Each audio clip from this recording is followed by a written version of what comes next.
السلام عليكم حبايبي، اهلا بيكم تلاميذ الصف الرابع. النهارده ان شاء الله هنحل مع بعض الاداء المنزلي للاسبوع العاشر. بيقول لي رقم واحد: ما اسم هذا الخط؟ احنا شايفين خط قدامنا اهو يا ولاد، شايفينه؟ لا له سهم هنا ولا له سهم هنا، لكن له يعتبر دي نقطة ويعتبر دي نقطة، يعني له بداية وله نهاية. بسميه خط ايه؟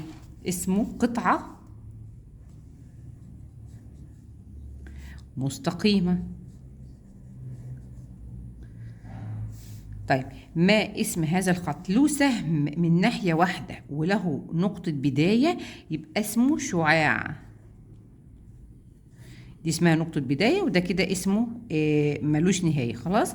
ما اسم هذا الخط؟ له سهم من الناحية دي وسهم من الناحية دي، يعني ليس له بداية وليس له نهاية، اسمه خط مستقيم. مفيش أسهل من كده.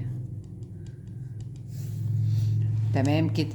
طيب رقم 4: ما عدد النقاط التي يتقاطع فيها المستقيمان المتقاطعان؟ أهو أي أداة مستقيم وده كمان مستقيم يقطعه. كم نقطة؟ هنا نقطة واحدة. عدد النقاط التي يتقاطع فيها المستقيمان المتقاطعان نقطة واحدة. خلاص. ما عدد النقاط التي يتقاطع فيها المستقيمان المتوازيان؟ صفر. المستقيمان المتوازيين بيبقى شكلهم بالمنظر ده يا ولاد، لا يتقاطعان ابدا، ملهمش نقطه تقاطع، عمرهم ما يتقابلوا خالص. تمام. رقم 6: احمد يقول ان المستقيمين المتعامدين هما مستقيمين متقاطعين. بصوا، متعامدين اداه مستقيمه اهو، وادى المستقيم المتعامد معاه بيعمل هنا زاويه قايمه، وهنا كمان زاويه قايمه، وهنا كمان زاويه قايمه، وهنا زاويه قايمه. دول اسمهم متعامدين، وبرضه في نفس الوقت هما مالهم متقاطعين. صح الكلام.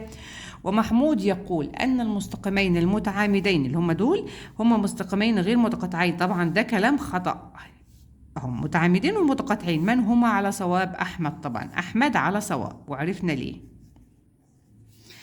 كم عدد خطوط تماثل المربع؟ 4. بصوا، أدا أول خط، وكمان أدا تاني خط، ومن الرأس ده للرأس ده بالشكل ده كده أدا الخط التالت، ومن هنا لهنا ادي الخط الرابع. يبقى عدد خطوط تماثل المربع 4 خطوط.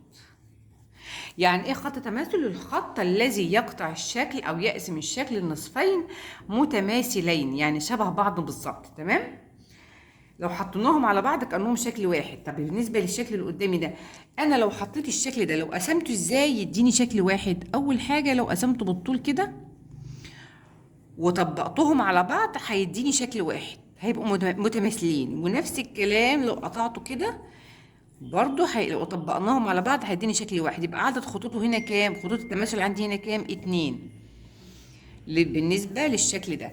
طيب بالنسبة للشكل اللي هو قلب، هيبقى عدد خطوط التماثل هنا 1 بس. بصوا، يتقسم من هنا كده بس. عدد خطوط تماثل الشكل اللي هو القلب ده 1 بس. اطبق الشكلين او اطبق الشكل على بعضه يديني شكل واحد. يعني ايه يا ميس اطبقه؟ يعني وكاني كده اتني كده من عند خط التماثل يا ولاد. يعني ادي ورقه واحده اهي، لو انا رسمت لها خط التماثل بتاعها من هنا كده من النص اهو، وجت اتني من عند خط التماثل، اطبق الورقه على التانيه، هبص الاقيها بالظبط متماثلين، يعني زي بعض بالظبط اهو، كانهم شكل واحد. طيب، عدد خطوط تماثل متوازي الاضلاع اللي قدامي ده هو 0.